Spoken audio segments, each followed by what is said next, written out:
Hello everyone, CGPSC ABCD में आप सभी का स्वागत है। अगर आप सीजीपीएससी बाल देखरेख संस्था के अंतर्गत अधीक्षक के पदों की तैयारी कर रहे हैं तो ये वीडियो आप सभी के लिए बहुत ही ज़्यादा इंपॉर्टेंट हो जाने वाला है। एक्चुअली में ये वीडियो जो है क्यूआरएन सीरीज़ का है, जिसमें मैं ऑलरेडी 3 वीडियो जो है डाल दिया हूँ। इस वीडियो सीरीज़ में हम क्या कर रहे हैं, जितने भी अधिनियम हैं जो कि इस एग्ज़ाम में पूछे जाएंगे, उन सारे अधिनियमों का 10 मिनट से भी अंदर के शॉर्ट्स वीडियो जो आप सभी के लिए तैयार कर रहा हूं, जो कि आप एग्जाम में जाने से पहले रिवाइज कर लीजिए। जैसे कि आप सभी को पता होगा कि ये जितने भी अधिनियम हैं, एक्ट्स हैं, लॉ हैं, वो बहुत बड़े बड़े हैं। ठीक है, बहुत सारे उसमें अध्याय हैं, बहुत सारी धाराएं हैं, तो उसको कैसे याद रखा जाएगा। तो एग्जाम टाइम आप बहुत कम समय में सारे अधिनियमों को रिवाइज कैसे कर लें, उसके लिए मैं एक क्यूआरएन सीरीज चला रहा हूँ। क्यूआरएन मतलब है क्विक रिविजन नोट सीरीज, जिसमें हम आज देखने वाले हैं निःशुल्क एवं अनिवार्य बाल शिक्षा अधिकार अधिनियम 2009। इंग्लिश में कहते हैं right of children to free and compulsory education act 2009। Short में हम RCFCE एक्ट 2009 भी कहते हैं। इससे पहले भी 3 वीडियोस अपलोड हो चुके हैं, नहीं देखा है तो एक प्लेलिस्ट बना हुआ है इन क्यूआरएन सीरीज का, उसमें सारे वीडियोस आप सभी को मिल जाएंगे, जाके जरूर देखिएगा। हाँ, इसके अलावा अगर आप चाहते हैं कि इन सारे अधिनियमों का MCQ का प्रैक्टिस कैसे करें, तो हमारे चैनल के अंदर एक और प्लेलिस्ट बना हुआ है, जिसमें लगभग 15 वीडियो जो है अलग अलग अधिनियमों का MCQ के ऊपर बेस्ड वीडियो जो है डला हुआ है। तो आप जाके उस प्लेलिस्ट को भी जरूर देखिएगा। ठीक है, चैनल में पहली बार आया है तो हमारे चैनल को जरूर सब्सक्राइब कर लीजिएगा, वीडियो को लाइक करिए और दोस्तों के साथ शेयर भी जरूर करिएगा। इस वीडियो का अगर आप सभी को PDF चाहिए तो आप हमारा जो टेलीग्राम चैनल है CGPSC ABCD का, उसको जरूर ज्वाइन कर लीजिएगा। तो चलिए शुरू करते हैं क्यूआरएन सीरीज का आज RCFCE एक्ट 2009। ठीक है, शुरू करते हैं। तो सबसे पहले हम ये जान लेते हैं कि इस अधिनियम को लागू कब किया गया था। तो 1 अप्रैल 2010 को इस अधिनियम को लागू किया गया था। तो ये बहुत ज़्यादा इंपॉर्टेंट हो जाता है, जरूर याद रखिएगा। जो हमारा निःशुल्क एवं अनिवार्य बाल शिक्षा का अधिकार अधिनियम 2009 है, याद रखिएगा, इसको हमारे संविधान के अनुच्छेद 21A के तहत 86वें जो संविधान संशोधन 2002 में हुआ था, उसी के तहत जोड़ा गया था। तो आप सभी को यह भी याद रखना कि कौन सा अनुच्छेद, तो अनुच्छेद 21 का A, और कौन सा संविधान संशोधन के द्वारा, 86वें संविधान संशोधन कब, 2002 के अंदर। तो ये जो कुछ भी फैक्ट यहाँ पे बता रहा हूँ वो रिवीजन के पॉइंट ऑफ व्यू से ही बता रहा हूँ कि एटलीस्ट एग्जाम में जाने से पहले इन सारे फैक्ट को आप सभी को याद होना चाहिए। इसका उद्देश्य क्या था, तो 6 से 14 वर्ष तक के सभी बच्चों को गुणवत्तापूर्ण, समान और भेदभाव रहित शिक्षा प्रदान करना, ताकि वो सामाजिक समावेशन हो सके, उनका शिक्षा तक पहुंच बढ़े बच्चों का, और हर बच्चा जो है अपनी क्षमता का पूर्ण विकास कर सके। एक और भी ज़्यादा इंपॉर्टेंट यहाँ पे फैक्ट बताने वाला हूँ कि ये जो अधिनियम है उसको लागू तो किया गया है, लेकिन संविधान का जो अनुच्छेद 29 है और जो अनुच्छेद 30 है, उसके उपबंधों के अधीन रहते हुए। तो इस स्लाइड के अंदर जितना भी मैंने इंपॉर्टेंट फैक्ट बताया जरूर याद रखिएगा, एग्जाम में यहाँ से प्रश्न देखने को जरूर मिलता है। एक चीज़ और याद रखिएगा, ये जो अधिनियम है इसमें टोटल आपको 7 चैप्टर्स, 7 अध्याय देखने को मिलेंगे, और इसमें जो धाराओं की संख्या कितनी है, तो 39 धाराएं जो है इस अधिनियम के अंदर है। तो ये सब फैक्ट आपको याद रखना है। ठीक है, चलिए बढ़ते हैं नेक्स्ट स्लाइड के अंदर, और यहाँ पे देखिएगा कि क्या क्या मुख्य प्रावधान जो है आप सभी को इस अधिनियम को देखने को मिलता है। ठीक है, देखिए इस अधिनियम में प्रावधान यह है कि कोई भी शुल्क या फिर डोनेशन नहीं लगेगा। इसका अच्छा, मैं साथ साथ कुछ धाराओं को भी बताते चल रहा हूँ कि अगर आप सभी को डीपली पढ़ना है, नहीं पढ़ा है अभी तक, तो जाके जरूर पढ़िएगा। ठीक है, तो किसी भी तरह का एडमिशन के समय कोई शुल्क नहीं लगेगा, फीस नहीं देना पड़ेगा, डोनेशन नहीं देना पड़ेगा। इसका जो वर्णन मिलेगा इस अधिनियम का सेक्शन 13 के अंदर मिलेगा। ठीक है, जो धारा संख्या 13 है वहाँ पर इसका बहुत अच्छे से वर्णन मिलेगा, जरूर देखिएगा। हाँ, इस अधिनियम का अगर ऑफिशियल अगर आपको PDF चाहिए होगा तो मैं टेलीग्राम चैनल में हालांकि सब कुछ डाल चुका हूँ। अगर आप नए ज्वाइन करेंगे तो हो सके ना मिले, तो आप पर्सनली मैसेज करिएगा और चैनल को ज्वाइन कर लीजिएगा, मैं PDF जो है फिर से डाल दूंगा। ठीक है, याद रखिएगा। और क्या प्रावधान है, तो किसी भी बच्चे को फेल नहीं किया जाएगा प्रारंभिक स्तर पर। अच्छा, इसके लिए भी क्या क्या धारा है याद रखिएगा। जो इस अधिनियम का धारा संख्या 16 है, मैं जो कुछ बता रहा हूँ फटाफट रिविजन के तौर पर उसको याद रखिएगा। इस अधिनियम के धारा में ये कहा गया कि फेल नहीं किया जाएगा, मतलब ये हुआ कि जो 8वीं तक के बच्चे होंगे, ठीक है, उनको फेल नहीं किया जाएगा। मतलब क्या, पहले जैसे ही एग्ज़ाम निकला, एग्ज़ाम का रिजल्ट हुआ और रिजल्ट में पता चला कि वो फेल हो गए, तो फेल होने पर क्या किया जाएगा, उनको 2 मंथ का समय दिया जाएगा। इसके बाद री एग्ज़ाम होगा, उस री एग्ज़ाम में उनको पास होना पड़ेगा और पास कर दिया जाता है। लेकिन जो क्लास 5 है, ठीक है, जो क्लास 5th और 8th वाले बच्चे हैं, क्या करते हैं, उनका जब री एग्ज़ाम होने के बावजूद भी अगर वो फेल हो जाते हैं तो फिर से उनको 5वीं और 8वीं कक्षा के अंदर रखा जा सकता है। ठीक है, याद रखिएगा। पड़ोस के स्कूल में उनको प्रवेश करने का अधिकार होगा, जो बच्चे के आसपास का जो स्कूल होगा वहाँ पे उनका एडमिशन होगा। और विशेष प्रशिक्षण की व्यवस्था भी किया जाएगा, किसके लिए, जो ड्रॉप आउट बच्चे हैं, जो अपना पढ़ाई छोड़ चुके होते हैं, उनका फिर से अगर एडमिशन की बात की जाए तो उनके लिए एक विशेष प्रावधान भी यहाँ पे किया जाता है। तो ये कुछ कुछ मुख्य प्रावधान है, इन धाराओं को आप जरूर याद रखिएगा, ठीक है। अब स्कूल से संबंधित क्या प्रावधान है आप सभी को ये भी पता होना चाहिए। तो निजी स्कूल जो होंगे उसमें 25% सीटों का आरक्षण होगा, ठीक है, इस अधिनियम के लिए, ठीक है। जो ईडब्ल्यूएस के बच्चे होंगे या फिर जो वंचित वर्ग के बच्चे होंगे उनके एडमिशन के लिए जो निजी स्कूल्स होंगे, जो प्राइवेट स्कूल्स, वहाँ पे 25% सीटों का आरक्षण होगा, याद रखिएगा। इसका वर्णन जो है कहाँ आप सभी को मिलेगा, धारा 12 के अंदर मिलेगा, ठीक है। जो इस अधिनियम का धारा 12 है वहाँ पर इस सभी को वर्णन देखने को मिलेगा। अच्छा, शिक्षक छात्र अनुपात भी अनिवार्य होगा, ये भी इंपॉर्टेंट हो जाता है। अच्छा, ये शिक्षक छात्र अनुपात का वर्णन कहाँ मिलेगा, तो इस अधिनियम का जो धारा संख्या 25 है वहाँ देखने को मिलेगा। याद रखिएगा, यहाँ पे थोड़ा सा मैं बता देता हूँ कि शिक्षक छात्र अनुपात क्या होना चाहिए।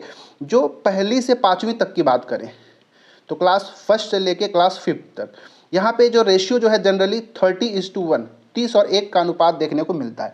अगर मान लेते हैं कि 60 तक बच्चे हैं, ठीक है, अगर 60 बच्चे हैं, लगभग 60 तक हैं, तो 2 टीचर की आवश्यकता होना चाहिए, ठीक है। पहली से 5वीं तक की बात कर रहा हूँ, अगर 60 तक बच्चे हैं तो 2, मतलब 1 टीचर पर 30, मतलब 30 और 1 का रेशियो होना चाहिए। 61 से लेकर 90 अगर बच्चे हो गए, 90 तक हैं तो कितने, 3 टीचर होंगे। 90 से लेके 120 तक अगर हो गए तो कितने, 4 टीचर होंगे, ठीक है। और 121 से लेके 150 तक अगर पहुंच गए तो यहाँ पे 5 टीचर होते हैं। तो ये कुछ आप सभी को याद रखना चाहिए। एक चीज़ और ये भी याद रखिएगा कि अगर 150 से प्लस बच्चे हो गए तो वहाँ पे एक जो है प्रिंसिपल होना चाहिए, प्रधानाध्यापक होना चाहिए, और 5 अन्य टीचर, शिक्षक होना चाहिए। तो ये कुछ फैक्ट आप सभी को याद होना चाहिए। और 6वीं से 8वीं की अगर बात किया जाए, क्लास 6 से लेके क्लास 8 तक की अगर बात किया जाए, तो प्रत्येक क्लास के लिए कम से कम एक शिक्षक जो है उपलब्ध होना ही चाहिए। और बच्चों के अकॉर्डिंग चला जाएगा तो 35 बच्चों पर एक शिक्षक का होना अनिवार्य है। तो ये सब फैक्ट आप सभी को पता होना चाहिए। और जो मान्यता प्राप्त स्कूल होंगे वहीं पर संचालित होंगे, केवल मान्यता प्राप्त स्कूल ही संचालित हो पाएंगे, ये भी कहा गया है, ठीक है। इसका वर्णन कहाँ मिलेगा, तो इस अधिनियम का जो धारा संख्या 18 है उसमें ये देखने को मिलेगा, ठीक है। चलिए अब अगला स्लाइड में चलते हैं। उम्मीद करता हूँ कि आप सभी को इतना समझ में आया होगा।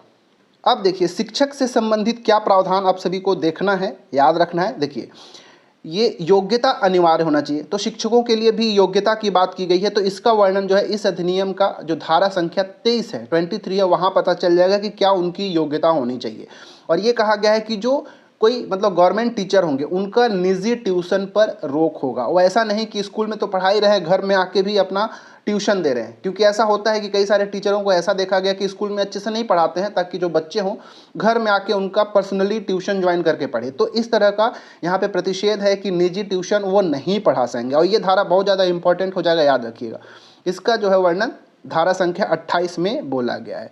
गैर शैक्षणिक कार्यों में सीमित उपयोग ही होगा। जो टीचर होंगे उनका ऐसा नहीं कि किसी भी कार्य में उनको संलग्न कर दिया जाए। इसका जो वर्णन मिलेगा धारा संख्या 27 में मिलेगा। जैसे आप सभी को देखा होगा कि जो शिक्षक होते हैं, गवर्नमेंट स्कूल के भी टीचर होते हैं, देखे होंगे, जनगणना हो गया या फिर कोई आपदा, उनको कौन कौन से कार्य में लिया जा सकता है देख लीजिएगा। जनगणना हो गया, उनमें उनको कार्य कराया जा सकता है, या फिर कोई राहत, आपदा राहत कार्य होगा, कोई आपदा हो गया तो राहत कार्य करना है तो वहाँ पे उनसे उपयोग किया जा सकता है। या फिर जब इलेक्शन का समय आता है, ठीक है, जैसे पंचायत का इलेक्शन हो गया, विधानसभा का हो गया, लोकसभा का हो गया, तो इलेक्शन में उन सभी से काम लिया जाता है। तो ये 3-4 कुछ कार्य होते हैं जिनमें उनको कार्य लिया जा सकता है। अब ऐसा नहीं कि इसके अलावा कुछ भी कार्य कराया जा सके। अब शिक्षकों की जिम्मेदारी हो गई, स्कूलों की जिम्मेदारी हो गई, तो अभिभावकों की भी जिम्मेदारी होती है ना भाई। अभिभावक, माता पिता की जिम्मेदारी होती है। और इसका वर्णन जो है आप सभी को इस अधिनियम का धारा संख्या 10 में मिलेगा। तो आप सभी को ये भी याद होना चाहिए। अच्छा, अब आजकल के स्कूलों में एक ऐसा भी है कि किसी भी तरह के बच्चों को दंड नहीं दिया जाना चाहिए। हमारे समय में क्या होता था कि हमको तो अच्छा खासा मारा पीटा जाता था, लेकिन अब ऐसा है नहीं। शारीरिक दंड नहीं दे सकते हैं आप, किसी भी तरह का मानसिक उत्पीड़न नहीं दे सकते, इसका प्रतिषेध है। और इसका वर्णन जो है इस अधिनियम का जो धारा संख्या 17 है वहाँ आप सभी को देखने को मिलेगा। ठीक है, आशा करता हूँ ये सभी धाराओं को मैंने बताऊँ। ऐसा भी प्रश्न आप सभी से पूछा जा सकता है, मैच करने वाले प्रश्न आप सभी से बनाया जा सकता है। ठीक है, चलिए आगे बढ़ते हैं और देखते हैं। अच्छा देखिए, ये जो होगा, ये जो अधिनियम है, इसका क्रियान्वयन कौन करेगा, ठीक है। तो इसका वर्णन जो है आप सभी को इस अधिनियम का अध्याय 3 के अंदर जो धारा संख्या 7 है वहाँ आप सभी को अच्छे से देखने को मिल जाएगा कि इस अधिनियम का क्रियान्वयन करने का अधिकार जो है केंद्र सरकार और राज्य सरकार दोनों की संयुक्त जिम्मेदारी होगी। वित्तीय या फिर जितने भी प्रकार का, चाहे फाइनेंशियल बात कर लो, ठीक है, वित्तीय उत्तरदायित्व मान लो या फिर किसी भी प्रकार का उत्तरदायित्व है, तो वहाँ पे जिम्मेदारी केंद्र और राज्य दोनों की है। ये सब धारा संख्या 7 में अच्छे से आप सभी को मिल जाएगा, ठीक है। और राष्ट्रीय और राज्य बाल अधिकार संरक्षण आयोग की निगरानी करना भी होता है, किया जाता है, याद रखिएगा, ठीक है। तो ये कुछ महत्वपूर्ण जो यहाँ पे क्या उनका उत्तरदायित्व होगा वो हमने देख लिया, ठीक है, किसका क्या कार्य होता है हमने देखा। अब कुछ महत्वपूर्ण धाराओं को मैं फिर से यहाँ पे बता दूं जो कि एग्जाम में आप सभी से पूछा जाता है, एक बार जरूर देख के जाइएगा, याद करने की कोशिश करिएगा। तो ये जो अधिनियम है उसमें मैंने बताया कि 7 अध्याय हैं और 39 धाराएं हैं, ठीक है। लास्ट में 2-3 अनुसूचियाँ भी हैं, आप वहाँ पर भी जाके देख सकते हैं। वहाँ अनुसूचियों के अंदर अच्छे से बताया गया है कि किस क्लास में कितने बच्चे होंगे, बच्चों के आधार पर कितना शिक्षक, मतलब छात्र शिक्षक अनुपात को दिखाया गया है। भवन से संबंधित कि कैसा भवन होना चाहिए, क्या क्या वहाँ पे उपलब्ध होना चाहिए, सारा चीज़ जो है अनुसूचियों में नीचे दिया गया है उस अधिनियम के अंदर। देखिए जो धारा संख्या 2 है उसमें विशेष करके परिभाषाओं को दिया गया है, जैसे बालक क्या होता है, दुर्बल बालक क्या होता है, निःशक्त बालक क्या होता है, विद्यालय क्या होता है, इन सारी चीज़ों को वहाँ पे परिभाषा दिया गया और भी है, जाके देख सकते हैं, ठीक है। जो धारा 3 है उसमें निःशुल्क और अनिवार्य बाल शिक्षा के अधिकार से संबंधित है, ये इंपॉर्टेंट धारा याद रखिएगा। धारा 10 में मैंने बता दिया माता पिता और संरक्षक का क्या कर्तव्य हो गया कि बालकों को स्कूल भेजे, ये उनकी जिम्मेदारी होगा। धारा 13 में क्या किया गया कि प्रवेश के लिए किसी भी प्रकार का प्रति व्यक्ति फीस या फिर अनुवीक्षण प्रक्रिया नहीं होगा, फीस नहीं मांगा जाएगा, डोनेशन नहीं मांगा जा सकता है एडमिशन के समय, इस पर प्रतिषेध है धारा संख्या 13। अनुवीक्षण प्रक्रिया का मतलब कई बार से आप देखे होंगे कि एडमिशन के समय ना क्या बोलते हैं, एंट्रेंस एग्जाम लिया जाता है, ठीक है। तो एंट्रेंस एग्जाम भी नहीं लिया जाएगा, बस उनका एडमिशन हो जाना चाहिए, ठीक है, याद रखिएगा। अब जो धारा संख्या 14 उसमें कहा जाएगा कि प्रवेश के लिए आयु सबूत, मतलब क्या एज लिमिट है, उसका डेट ऑफ बर्थ क्या, उसके लिए बर्थ सर्टिफिकेट मांगा जाता है। धारा 15 में प्रवेश से इनकार ना होना, किसी भी बच्चे के एडमिशन से मना नहीं कर सकते, ठीक है, कुछ कंडीशंस है, तो इस अधिनियम की इस धारा में जाके मिल जाएगा। धारा 17 में क्या है कि बालक के शारीरिक और मानसिक उत्पीड़न का प्रतिषेध, मैं पहले बता चुका। धारा 21 में विद्यालय प्रबंधन समिति के गठन से बात की गई है, तो ये भी इंपॉर्टेंट धारा है। धारा 24 में शिक्षकों के कर्तव्य और शिकायतों को दूर करने की बात की गई है। धारा 25 जरूर याद रखेगा, इंपॉर्टेंट है, ठीक है, जाके जरूर पढ़ लीजिएगा। छात्र शिक्षक अनुपात का वर्णन यहीं पे किया गया है। धारा 28 में शिक्षक द्वारा निजी ट्यूशन का प्रतिषेध, ये भी इंपॉर्टेंट धारा है।